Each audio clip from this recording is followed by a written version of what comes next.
You are listening to the Star Coach Podcast with Meg Rentschler, episode 82. Selling shouldn't be something you do to people. It ought to be a form of business friendship where you help people and you earn a profit. So if you approach it from that mentality, then the process of selling evolves to fit that mentality. And it doesn't go the old way of the talker, the persuader, the coercive kind of a person. And selling becomes a very pleasurable activity. Welcome to Star Coaches, the show for professional coaches that brings you coaching strategies, tools, and resources. Whatever your focus or niche, take a front seat weekly as industry leaders, decision makers, and innovators share their wisdom and expertise on the ins and outs of successful coaching. Now join your host, Meg Rentschler, as she connects you with your star coaching potential. Hello, welcome back to the Star Coach Show, where we are going to explore some more strategies, tools, and resources this week to help us be the best professional coaches we can be. And we have a dynamic guest to help us do that this week. We are welcoming Jim Cathcart to the show. Jim is perhaps the most award-winning professional speaker on the entire planet. His awards go on and on. He's the past president of the National Speakers Association, has authored 18 books, and has delivered over 3,100 speeches. Jim today is going to explore several different topics with us as we kind of walk through his different specialties.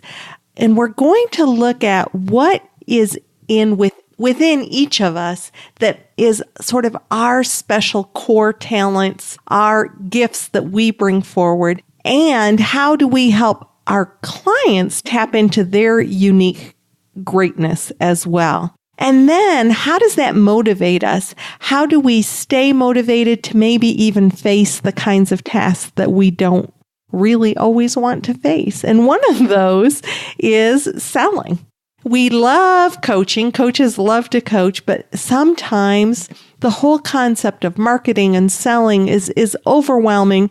And Jim is going to help us focus on relationship selling, how we can provide the kind of value that we want to provide and help our clients get to the places that they want to get in a very natural way through something that he calls relationship selling. Now, Jim didn't just start as this very famous, successful speaker and businessman that he is now. He actually had quite a journey to get there. And I asked him to share his journey with us because sometimes I think as coaches, particularly for those of you who are just starting to build your businesses, we can get really frustrated about the time that it takes to get our name out there, to build the credibility, to build our list or the way that we can potentially impact our audience. So the first portion of this interview is Jim walking through the slow climb to success that he had and the different challenges that he faced. And I believe that brings a whole lot of value to all of us when we think about the fact that we're still on our journey and we're still on that path. And Jim is obviously now very successful and has done many wonderful things, some of which I've already told you about, but he didn't get there overnight. So I encourage you to listen through his journey, and then we get into how to tap into our talent, motivation, and relationship selling. So let's go to our interview with Jim Cathcart.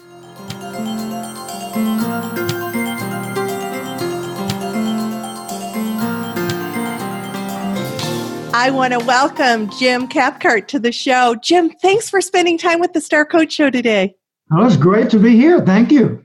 Well, you come so highly recommended and with such a plethora of information to share that I was sharing with Jim just prior to going into the interview that he left a blank slate for me. He sent me like hundreds of things that he could talk about and said, so what would you like? And we've talked it where we narrowed it down to a couple things. So we're going to start with Jim. What led you initially into this whole speaking and being a motivational speaker and all the other things, an author and numerous things? But what led you down that path? Because that's not where you started. No, sure not. And I didn't know as a kid what I wanted to do. I had an uncle I admired. He was a dentist, and I thought maybe I should become a dentist, although I never started on that path.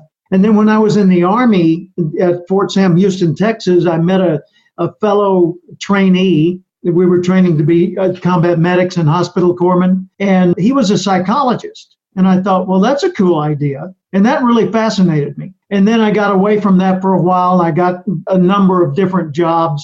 And I thought maybe I should go to law school. And so I started studying real estate law because I was working for an urban renewal agency. And then one day I was sitting there kind of bored at my desk. I was a clerk for the Little Rock, Arkansas Housing Authority. I was 26 years old, overweight, out of shape, 2-pack-a-day smoker, no money in the bank, no college degree, new wife and baby at home, no savings at all, no connections in the community. But I wanted to have a big, successful life, and I had no idea what one looked like. Hadn't been around any. Just trying to figure it out. Yeah. So I'm sitting there. I'd read all the books on urban renewal and decided that's not my path. In the next room, the radio's playing, and I hear this little daily program called Our Changing World.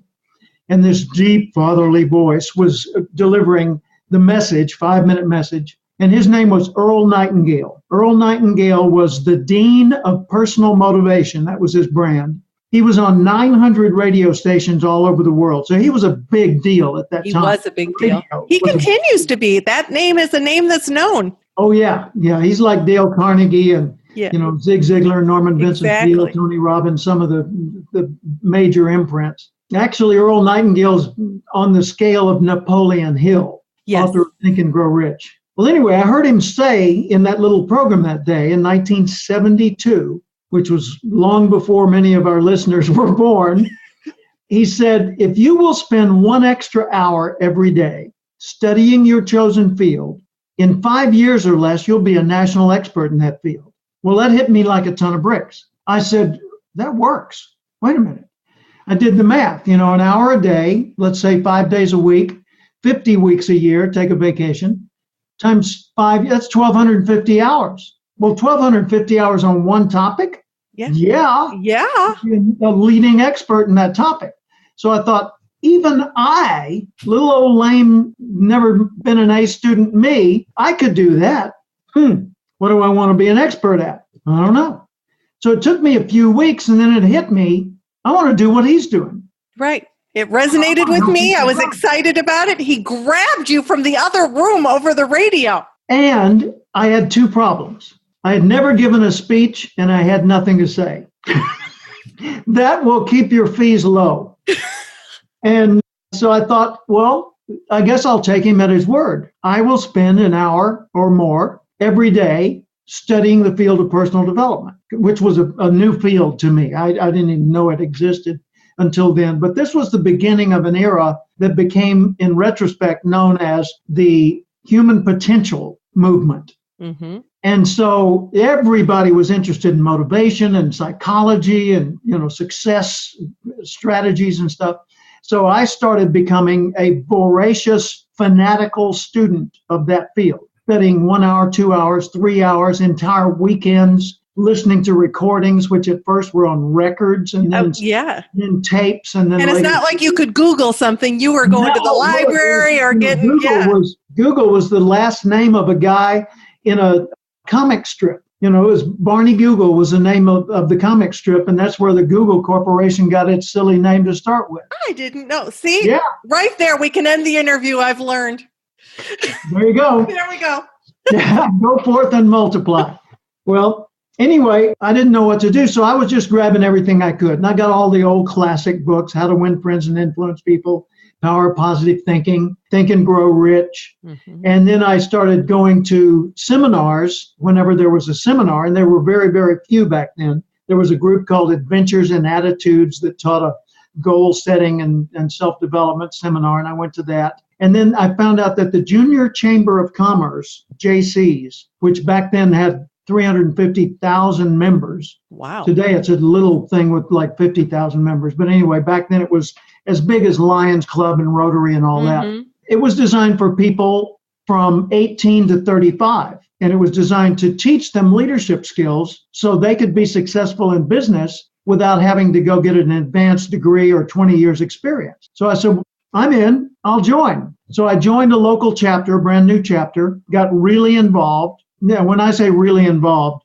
in the first 2 years I was in the JCs, I went to 400 JCs meetings. Oh my, you were really involved. How did you? When I say fanatical, I mean, look it up in the dictionary, that kind of fanatical. So that's all I want to talk about, think about, or be around. So I said, I'll lead the discussion for the leadership training program. They said, okay, here's the leader's manual. And I would read, okay, goals are important because they give direction to a person's life, true or false. You know, I mean, it was that mechanical at first. So I was going through these things like that. Well, after a while, I got pretty good at it.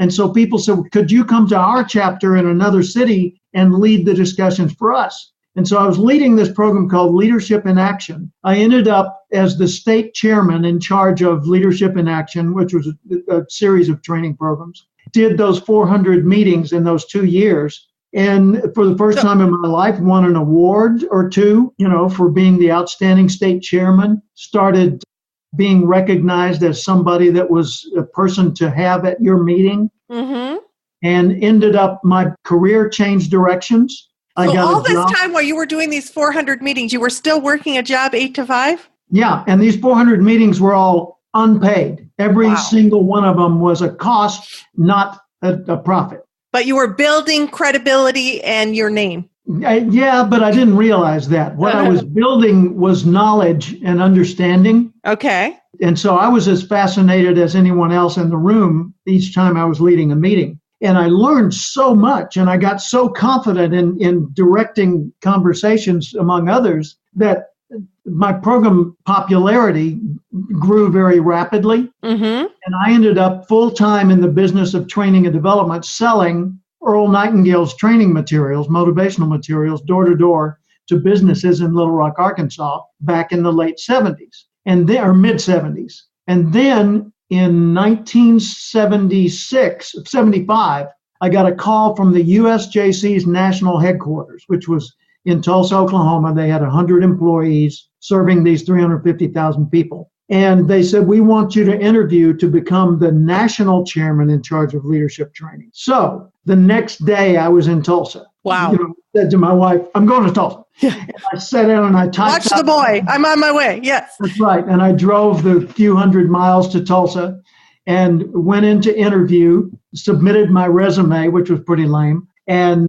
basically the resume said, I've been alive for 26 years and I'm willing to work hard. You had actually built your resume another way, huh? Well, yeah. I had earned my stripes. Yeah. And so they said, well, you know, we can't get to you for a while. We've got your resume. Thanks. It's nice to meet you. Why don't you go upstairs to the individual development office, which is empty because we're interviewing for that, and just hang out for a while. And then, you know, we'll get back to you. And I said, okay. So I went up there and I sat there for a little while. And then I realized, you know, if this is the job, I might as well do the work. Now, that's an interesting assumption. I don't know where that mindset came from. But I asked the guy who would be my boss, what projects are being worked on in this office at this time? And he said, well, this one. And I said, could I look over the materials? And he said, sure. So he left me alone for like 2 or 3 hours. I started doing the work. And another guy came in and said, who are you? And I told him. And he said, do you work here? And I said, no. He said, well, what? I said, just excuse me, please. He said, okay. And he left. Then the executive director sent word up to me, come back down. And I came back down to the executive office. And he said, what have you been doing? I said, I've been doing the work on this training manual. He said, already? You're not even hired. I said, well, somebody's got to do it. He said, okay, you're hired. So I worked there for 2 years, flew around the country, wrote training manuals that sold 70,000 copies, things like that, and then launched my career as a professional speaker and author. I was going to say that writing those manuals was sort of the beginning of all the books that you... Paying my dues. Yeah, I've written 18 books now. So one of your most famous books is The Acorn Principle. Yeah. What is the Acorn Principle? Well, if you think about an acorn, starting with an acorn, there's only one result you could ever get, and that is oak. Because an acorn cannot be a giant redwood or a spruce or a willow or anything else. It is destined, no negotiation, to be an oak. But whether it's a little scrub oak or a mighty oak that spawns millions of acorns over the years depends on what happens with that acorn. Well, the same thing's true for people.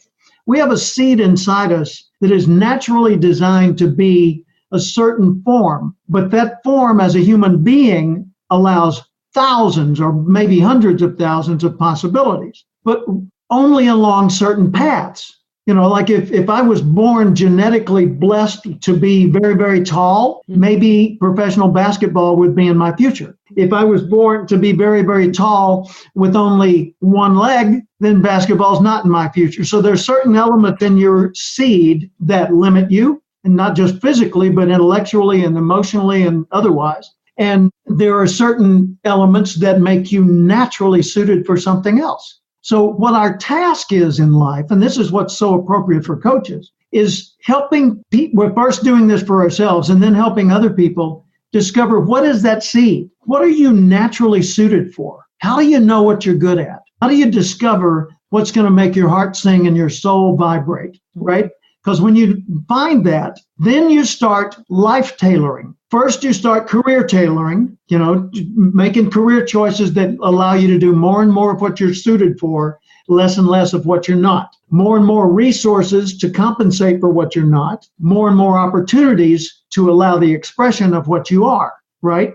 Right. So it's all about tailoring your life, your career path, your business, your day-to-day habits, your lifestyle, your primary relationships. All those patterns are within your influence. You can't necessarily control them, but you can absolutely affect them. So the more you understand who you are, what makes you you, not just your personality type, but all the other elements of you, then the more you can make good life choices. And life is about the art of choosing well. And a coach can certainly partner with their clients to help them tap into that and grow awareness about that and ultimately make good choices and move forward. Absolutely. And if you don't, then you're going to end up being like, you know, the acorn that was sent to redwood school and got all this coaching to be a great redwood, learning from the best redwoods of all time, developing redwood skills, and always coming in last in redwood class. Well, what's that about? I work harder than they do. Yeah, but you're an oak, stupid. You know, get back in the oak line.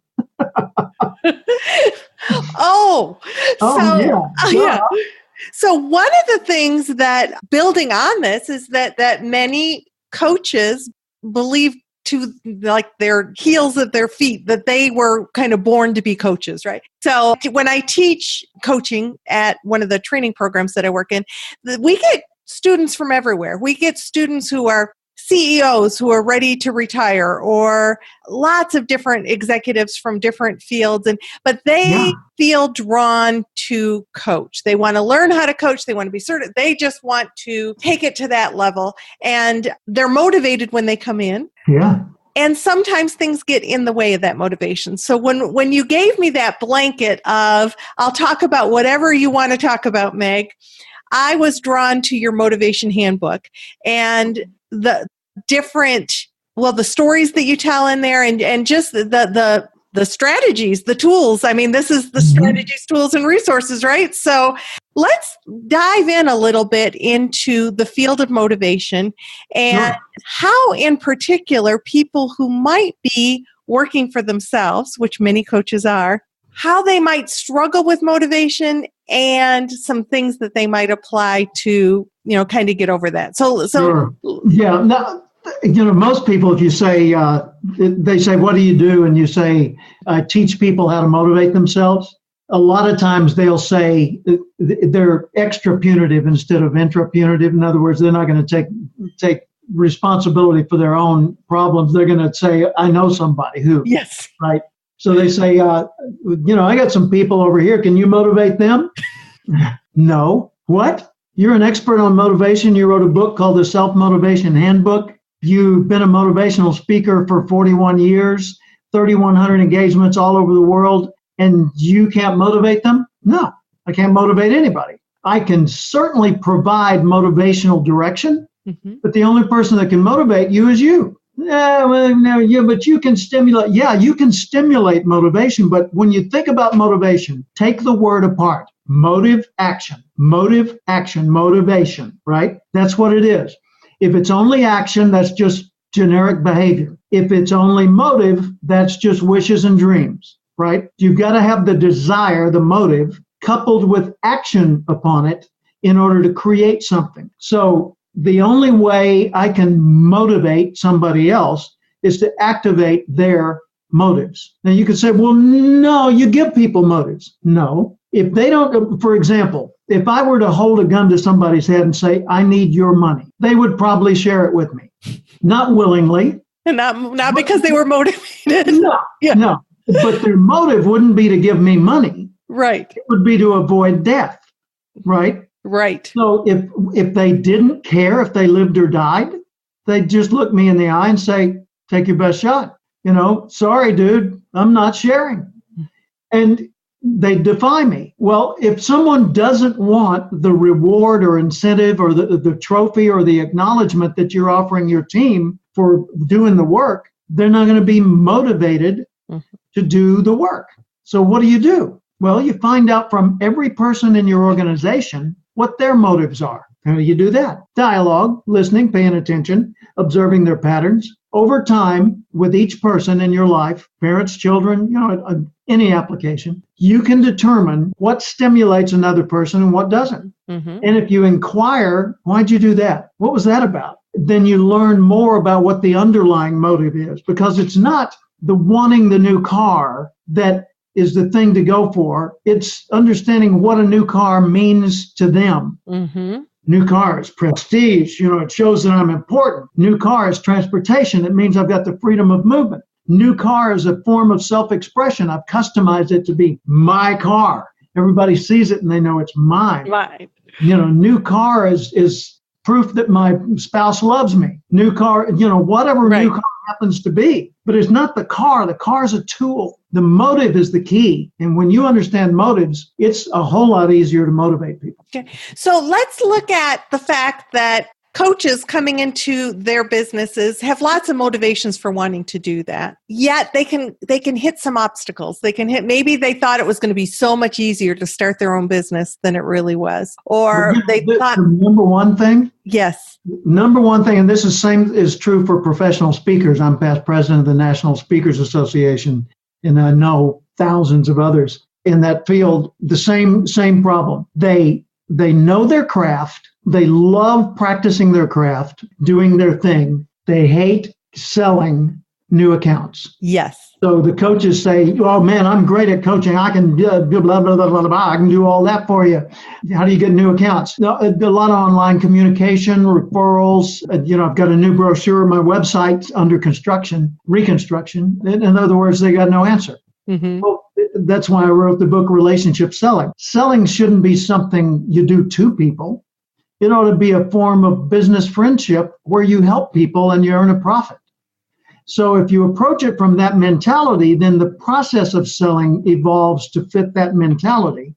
And it doesn't go the old way of the talker, the persuader, the coercive kind of a person. And selling becomes a very pleasurable activity. So that's the thing.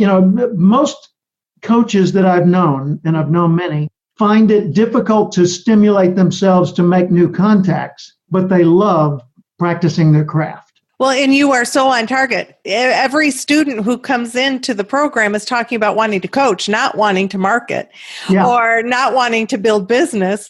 It's sort of like, I will become a coach and they will come. I will build it and they will come. So what are some other foundational pieces to the whole concept of relationship selling? Relationship selling is built on the concept that a relationship is a direct connection between people. You don't have relationships with things or organizations.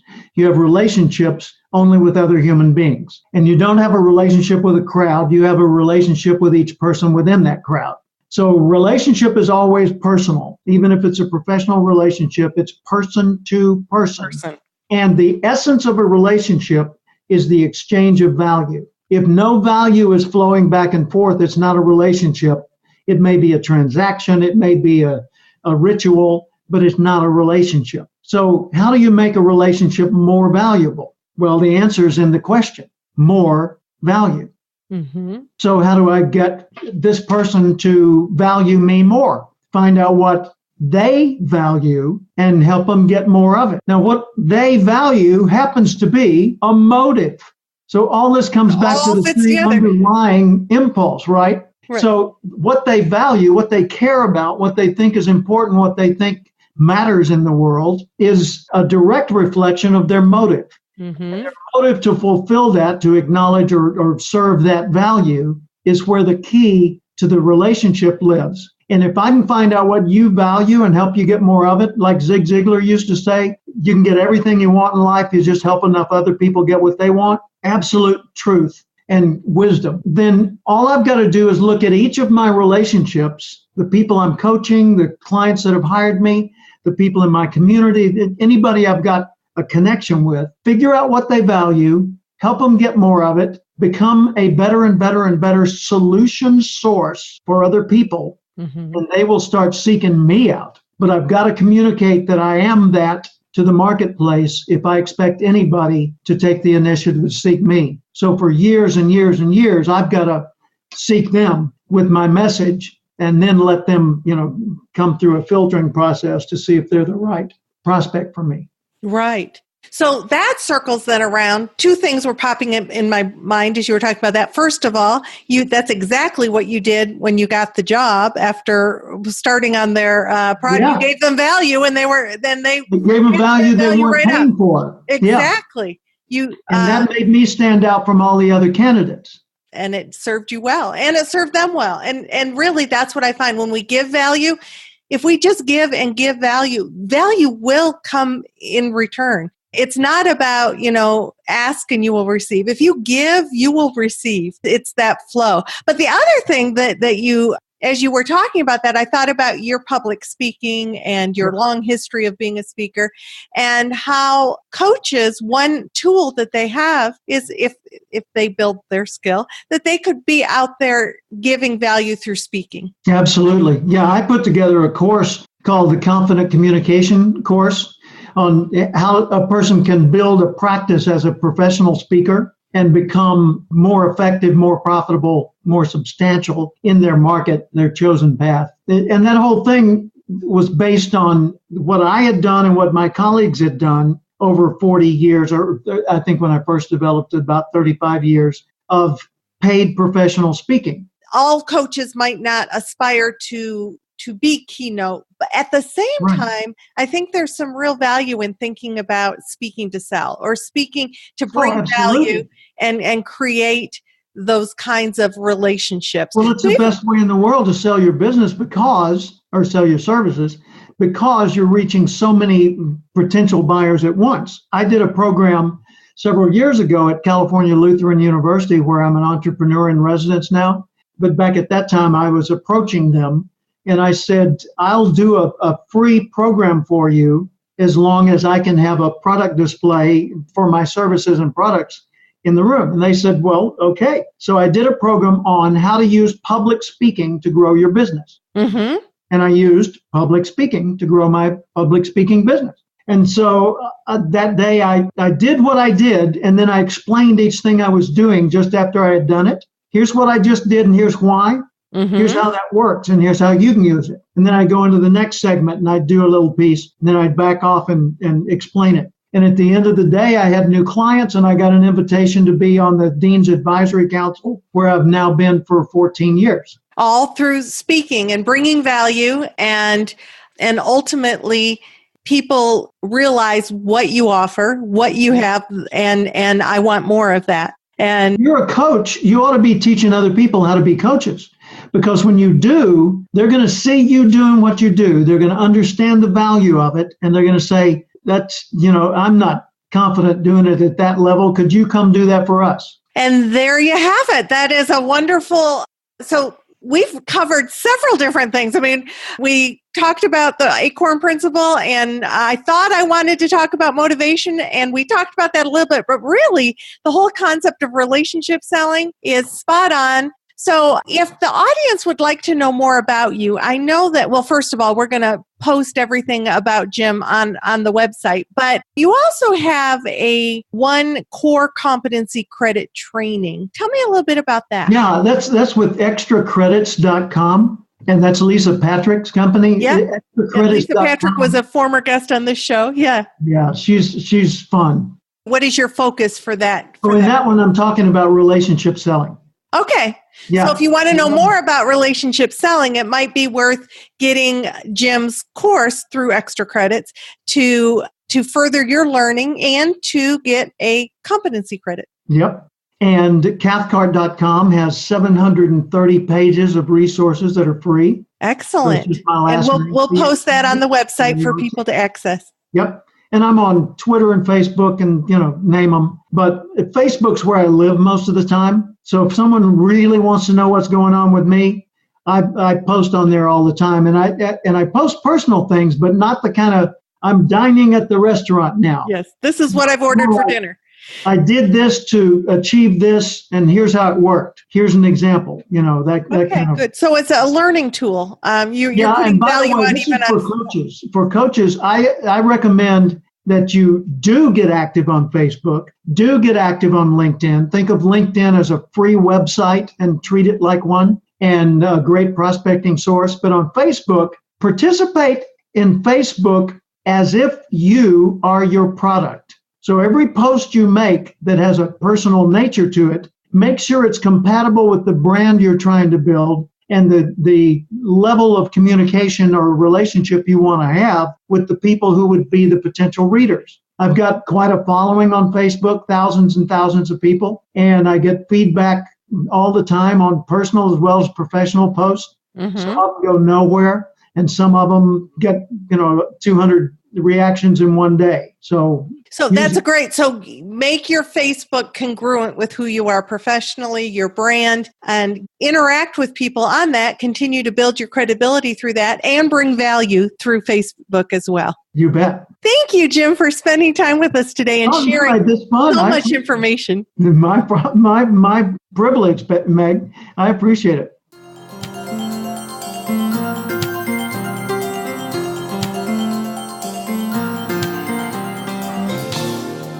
Well, there's certainly something to be said for a career that has gone on for several decades. The resources that we have available for you to explore about Jim go on, and you're going to want to go to starcoachshow.com to be able to look at the books that he has and the extra credit course that he was talking about. We've also uploaded his TED Talk, which is full of value as well. So go to starcoachshow.com, and on the resource page, you'll learn more about Jim Cathcart. In addition, you'll want to sign up for the ongoing book giveaway while you're on the website so that you have an opportunity to win one of the books that has been donated by our guest. I want to thank all of you who took the time to give an iTunes review after I requested this past week. We had several reviews that were given, and I'm just so grateful for that. I just want to encourage you to continue to leave reviews on iTunes if you're finding value in the show, because this is how we find more listeners and hopefully bring value to more and more people as they discover the Star Coach Show. So thank you again. Next week, you're going to want to tune in. We have Lisa Sampson with the show next week. She is going to talk to us about working with corporate clients and setting up alignment between the corporation and the client so that the energy and the focus of the session is all lined up or of the engagement are lined up even before the first session. It's an incredibly helpful interview, and I am looking forward to sharing that with you next week. So until next week, this is Meg Rentschler wishing you the very best for your coaching success. We'll talk to you in a week.